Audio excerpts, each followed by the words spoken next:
Welcome to Man Does Tech, where I solve the problems you didn't even know you had.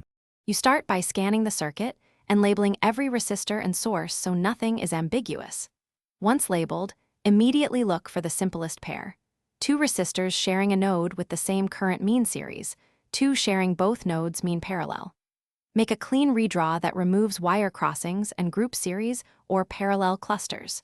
Doing this now sets up the algebra you will use next and makes mistakes easy to spot before you combine values. Now you methodically reduce the circuit. When resistors are in series, add them. When in parallel, compute the reciprocal sum. For two parallel resistors, you can use Rec equals R1 asterisk R2 slash R1 plus R2 to speed things up.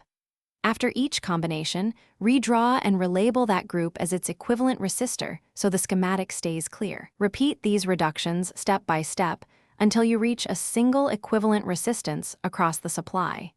Keep units consistent and track significant digits. Finally, compute the net resistance and use it to find total current or power as needed. I equals V slash Rec or P equals V2 slash Rec.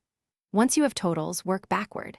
Split voltages across series resistors proportionally and use current division for parallel branches to verify values.